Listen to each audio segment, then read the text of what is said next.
Tuan, Puan, ini mangsanya.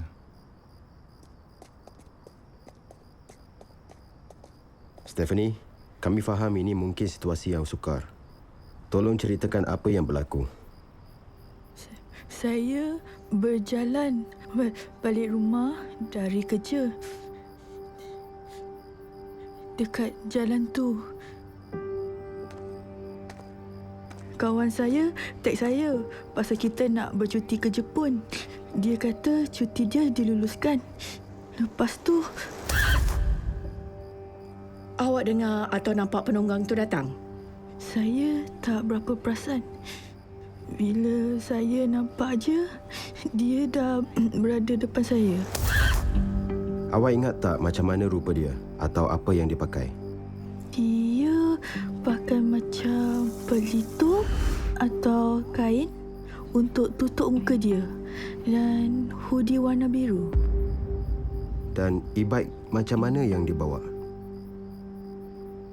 Macam e-bike yang biasa digunakan orang yang hantar makanan. Dia ada beg makanan yang 4 segi tu kat belakang dia. Lepas tu dia pergi mana?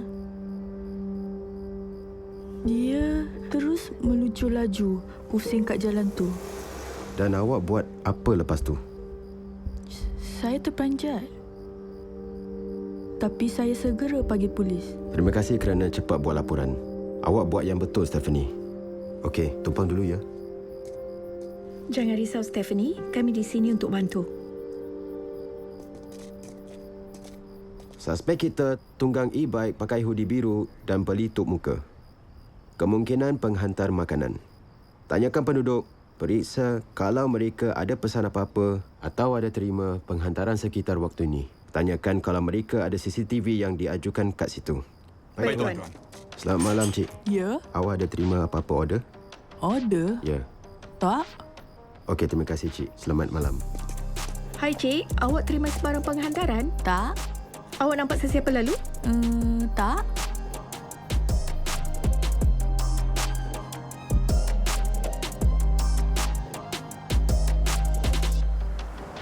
Terima kasih, Tuan. Ya. Tuan, Ya? kita dapat rakaman ni dari seorang penduduk di rakam Sabtu lepas. Satu lagi Ahad lepas. Dia pakai jaket lain. Ada rakaman lain, Shreya? Bukan sekarang. Rutin dia menaiki e-bike cuma pada hujung minggu je. Saya dah suruh tim kita periksa rakaman kamera trafik kalau dia muncul lagi. Bagus. Pakaian mangsa dah dihantar ke HSA untuk analisis DNA kan? Ya, tapi kita tak dapat DNA. Kontaknya terlalu cepat. Terima kasih, Shreya. Saya beritahu CIO Leon. Masuk. Update tentang kes ni, Tuan. Kami dah dapatkan rakaman dia daripada residen tapi tak cukup untuk kenal pasti. Dapat apa-apa lagi? Ya, suspek hanya muncul pada hujung minggu. Mungkin penghantar barang sembilan. Saya cadang kita adakan operasi serang hendap hujung minggu ini. Teruskan. Apa-apa, update. Baik, Tuan. Kami dah soal siasat mangsa dan dia sahkan ciri-ciri pada diri suspek. Pelitup muka, tunggang e-bike dengan beg penghantaran dan dia dilihat memakai hoodie biru atau hijau. Dari catatan waktu CCTV, kami percaya suspek hanya beroperasi pada hujung minggu di kawasan Bedok. Identiti suspek tak diketahui. Kami dah tanyakan syarikat penghantar makanan untuk penunggang yang buat hantaran sekitar waktu kejadian. Tak ada yang padan. Kami dah kenal pasti model, buatan dan warna e-bike tu. Ini yang kita nak cari. Ini lokasi di mana kesalahan berlaku. Dan ini dua penampakan CCTV sejak seminggu yang lalu. Kita kerahkan tim ke sini, sini dan sini. Pencarian untuk penunggang dengan ciri-ciri yang sepadan dengan profil suspek.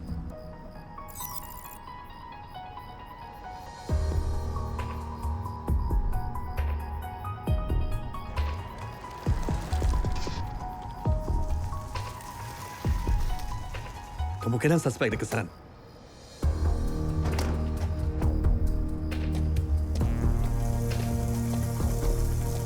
Oh, oi. Saya pegawai siasatan kanan Abdul Rahman dari Division Bedok. Encik, tolong buka pelitup muka awak. Oh, okey. Sorry ya. Berapa hari ni panas sangat. Saya Lee Chia Hui.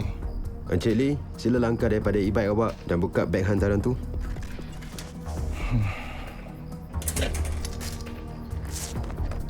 Alah, aisnya dah cair pun. Kami hargai kerjasama awak. Tolong berikan keterangan awak.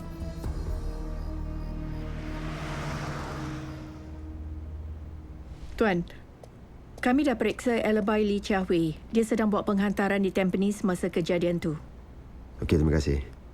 Dan baru dapat ni, pegawai kita jumpa lagi rakaman daripada malam kejadian.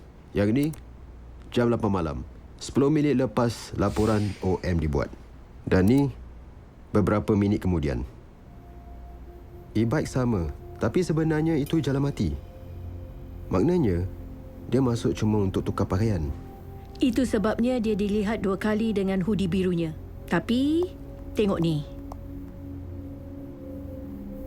Pin biru tunjukkan di mana suspek dilihat memakai hoodie biru. Dan pin hijau tunjukkan di mana dia dilihat memakai hoodie hijau. Tunggu. Jadi destinasi terakhirnya Yunus. Dan dia mula dari Bedok. Dia boleh je jalan ke arah ni. Lepas tukar baju, dia dilihat di sini dan di sini. Dia pergi terus sampai ke Kembangan. Persoalannya, Kita dah tahu dah yang dia bukannya buat delivery. Bermakna cuma ada satu kemungkinan. dia mesti tengah nak cuba tutup jejaknya. Cara dia bergerak pun tak teratur. Macam nak kelirukan kita. Tuan, ada kes OM lagi dilaporkan. Modus operandi yang sama.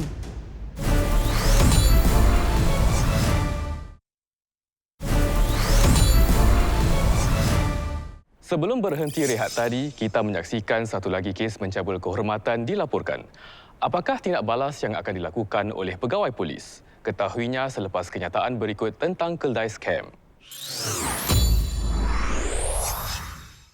Pada 2025, lebih 7,000 orang yang disyaki keldai wang dan pelaku skam disiasat atas kes skam yang melibatkan kehilangan lebih $214 juta. Keldai skam tak hanya pindahkan wang. Mereka izinkan skamer gunakan akaun bank mereka, serahkan kelayakan SingPass dan beli atau daftarkan kad SIM mereka sendiri untuk dapatkan wang segera. Bermula dengan tawaran wang segera yang diiklankan melalui pos media sosial atau aplikasi pesanan seperti WhatsApp dan Telegram. Nak kena buat apa? Buka beberapa akaun bank atau daftarkan beberapa kad SIM, serahkan kepada orang lain dan dapat bayaran. Dalam satu kes, 12 orang didakwa selepas mereka membeli kad SIM pos bayar, mendaftarkannya bawa nama sendiri dan menyerahkannya kepada sindiket jenayah dengan harga $10 hingga $15 setiap kad. Kad SIM ini lalu digunakan oleh sindiket sebagai saluran komunikasi untuk skam dan aktiviti haram yang lain. Walaupun anda fikir anda cuma membantu atau cuma hantarkan sesuatu, anda sebenarnya mungkin membantu skamer lakukan skam. Polis memandang serius kesalahan keldai skam. Anda boleh dianggap melakukan jenayah jika SingPass, akaun bank atau kad SIM anda digunakan orang lain untuk aktiviti jenayah. Hukumannya termasuk penjara sehingga 10 tahun, denda sehingga $500,000 dan rotan sehingga 12 sebatan. Yang terlibat dalam kesalahan keldai skam boleh dihadkan daripada akses kepada khidmat perbankan dan disekat daripada melanggan talian telefon baru. Makanya jangan biarkan orang lain gunakan akaun bank, SingPass atau kad SIM anda. Jangan pernah buka akaun bank, beli atau daftarkan kad SIM untuk orang lain walaupun dibayar. Dan jangan pernah serahkan butiran SingPass anda kepada sesiapa pun apapun sebabnya. Kembali kepada kes. Bagaimana pegawai kita nak berkas suspek yang licik itu? Tuan, ada kes OM lagi dilaporkan. Modus operandi yang sama. Mana lokasinya? Marine Parade.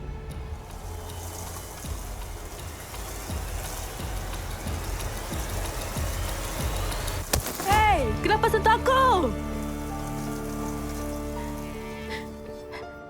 Hello, polis?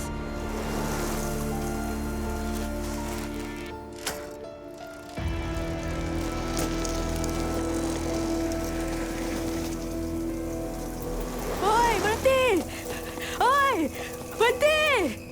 Mangsa laporkan yang muka orang itu tertutup dan dia menunggang e-bike. Waktu sama seperti kesalahan sebelum ni. Estate private. sepadan dengan profil suspek kita. Kami akan kerahkan pasukan darat untuk meronda dan soal penduduk di sana. Nampaknya suspek tak tumpukan mana-mana estet. Kita kena luaskan pencarian. Periksa kes OM yang serupa pada hujung minggu, termasuk division lain. Selamat pagi, Tuan. Ada kamera trafik yang merakam suspek menunggang sebelah bas awam. Ya, kamera bas. Mesti ada yang rakamkan imbasan dia bila dia lalu sebelah bas.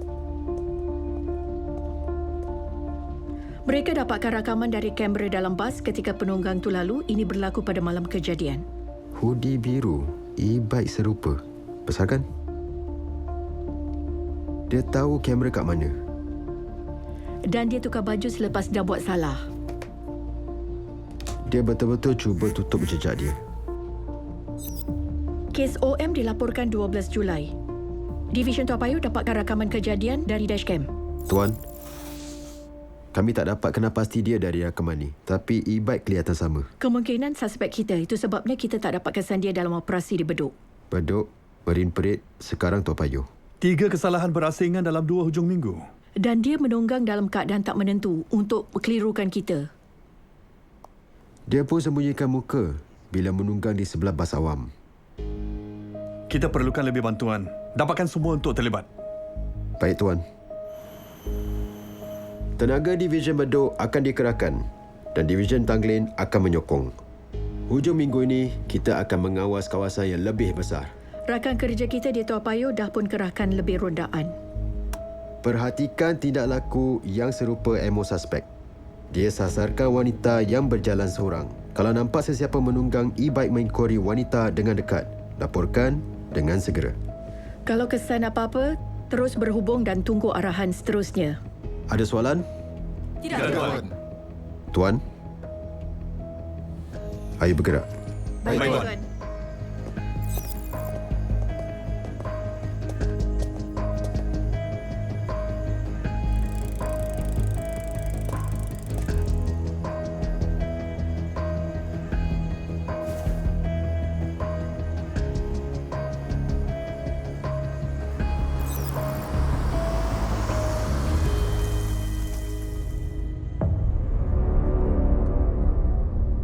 Tim Alpha hantar laporan. Kemungkinan suspek dikesan. Subjek memakai hoodie biru. Dia menuju ke arah jalan selamat. Roger. Awasi visual. Semua tim sekat laluan keluar.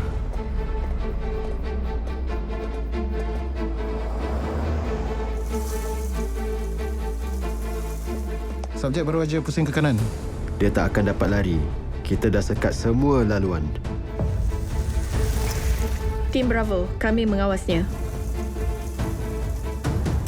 Suspek mengikori wanita yang berjalan seorang. Diterima. Awasi visual.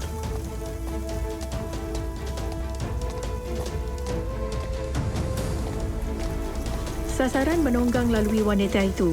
Dia menuju ke kawasan Taman Kembangan. Semua tim bersatu di Taman Kembangan.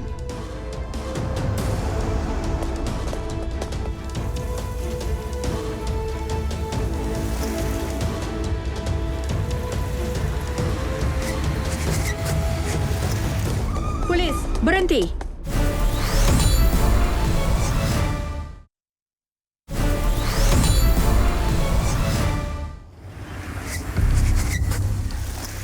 Polis, berhenti! Saya pegawai siasatan Kanan Rahman dari Division Bedok. Buka pelitup muka dan sila langkah daripada e-bike awak.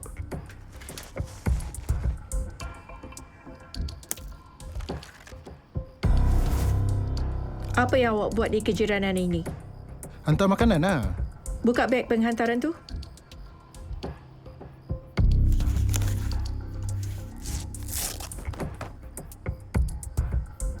Mana makanannya? Baru nak pergi ambil.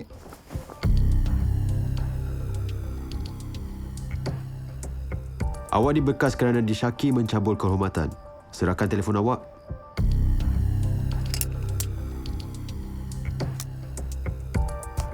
Kari dia. Muhammad Khairuddin bin Johar, di mana awak pada 6 Julai antara 7 dan 8 malam? Saya bekerja. Dan pada 12 Julai? Sama juga buat penghantaran. Syarikat penghantaran makanan sahkan yang awak tak buat penghantaran pada malam tu. Rakaman CCTV ni tunjukkan seorang yang naik e-bike awak pakai hoodie awak di Tua Payoh. Tak, itu bukan saya.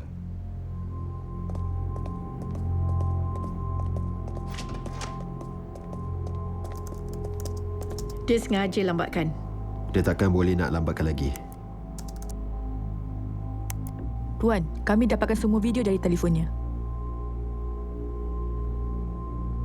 Terangkan ni kepada kami. Video ni jelas tunjukkan kesalahan mencabut kehormatan mangsa yang tak syak apa-apa dalam telefon awak. Dari sudut ini, ia dirakam dari pemegang telefon. Jenis yang terpasang pada basikal. Awak rakam video ni? Ya, Apa yang berlaku pada 6 Julai?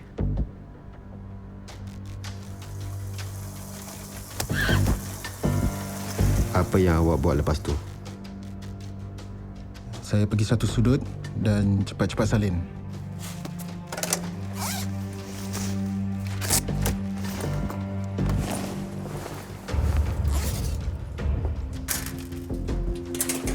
Kenapa salin baju? Saya nak pastikan yang saya tak dikenali. Balik pada 12 hari bulan Julai. Awak ke dalam video tu? Ya, saya memang ada kat Tua Payoh hari tu. Saya tahu tu salah. Tapi sejujurnya, kalau saya tak ditangkap,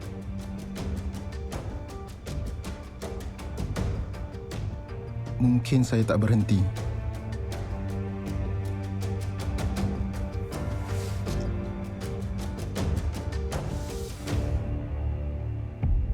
Banyak lagi video dalam telefon awak macam yang ini. Video voyeurisme. Awak juga yang rakamkan? Ya.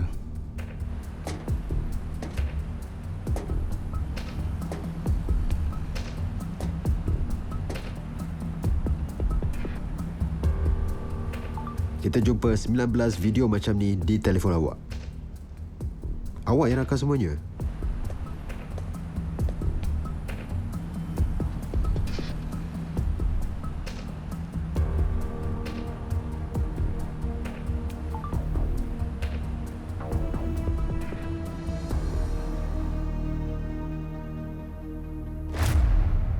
Sembilan belas video voyeurisme dan 2 video dia rakam sendiri sedang lakukan pencabulan kehormatan. Mangsa telah dirujuk untuk sokongan dan kaunseling. Syukurlah mangsa semua bersuara dan buat laporan segera. Jadi mereka dapat terima bantuan dan sokongan yang diperlukan. Dan pesalah dapat dibawa ke muka pengadilan. Walaupun suspek cuba mengelak daripada dikesan, pegawai-pegawai Divisyen Bedok dapat mengesan pergerakannya dan memberkasnya melalui operasi yang diselaraskan. Mencabul kehormatan dan voyeurisme adalah kesalahan jenayah yang serius. Mereka yang menyasarkan mangsa untuk memuaskan nafsu mereka akan ditangani dengan tegas mengikut undang-undang. Jika anda menjadi mangsa jenayah atau mengenali seseorang yang pernah menjadi mangsa, jangan ragu-ragu untuk membuat laporan polis.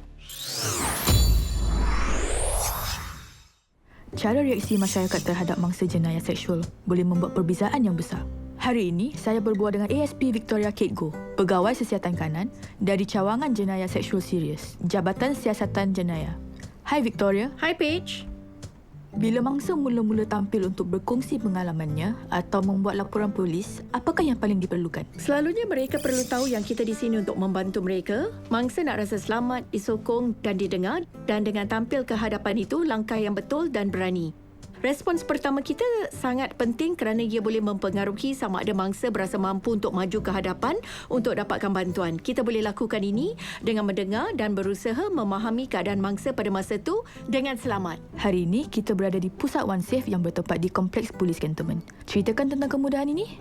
Pusat One Safe ialah ruang khusus yang menyokong mangsa jenayah seksual yang lebih teruk melalui pendekatan yang meminimumkan trauma semula. Kemudahan yang direka khas ini menyediakan persekitaran yang selamat dari segi psikologi untuk menyokong mangsa jenayah seksual. Di sini, mangsa boleh menjalani temu bual polis dan pemeriksaan perubatan forensik di satu lokasi. Kami juga menawarkan perkhidmatan kader penjagaan kepada mangsa untuk memberikan mereka pertolongan cemas psikologi dan sokongan intervensi krisis jika mereka setuju. Ini memberi mereka privasi semasa proses siasatan, jadi mereka berasa selamat dan terjaga. Apa yang harus dilakukan oleh orang awam jika ada orang yang kata dia menjadi mangsa jenayah seksual? Pertama, bertenang dan dengar. Jika perlukan bantuan segera, hubungi polis di 999 ataupun galakkan atau temani mereka untuk buat laporan polis bila mereka bersedia. Laporan yang lebih awal boleh bantu memelihara bukti. Ia juga boleh mengelakkan orang lain menjadi mangsa. Yang paling penting, mangsa tahu bahawa jenayah seksual bukanlah salah mangsa. Pada April 2026, SPF menganjurkan seminar kesedaran jenayah seksual yang kelima yang bertemakan tindakan komuniti untuk melindungi mangsa jenayah seksual. Bagaimana orang ramai dapat beri sokongan yang lebih baik kepada mangsa? Anda boleh menjadi rakan, saudara mara atau orang yang berada berhampiran mangsa. Anda boleh kesan ia, laporkan ia untuk membantu. Itulah sebabnya polis perkenalkan protokol tindakan SPOT pada seminar tahun ini. SPOT bermaksud kesan ia, lindungi mangsa dan diri anda, perhatikan ciri-ciri utama dan beritahu polis. Ini sebagai panduan mudah untuk diikuti orang ramai bagi membantu mangsa dan mencegah orang lain daripada menjadi mangsa. Tindakan pantas anda boleh membantu mereka yang dilanda kesusahan. Terima kasih, Victoria. SPF terus menyokong mangsa dan bekerjasama dengan komuniti untuk berkongsi mesej ini. Untuk jenayah seksual, jangan jadi pemerhati. Kesan ia, laporkan ia. Kita telah tiba ke penghujung satu lagi episod Jejak Jenayah. Saya ASP Muhammad Fadil Muhammad Hisom. Sehingga di lain ketika, mainkanlah peranan anda dalam mencegah, mengekang dan mengesan jenayah.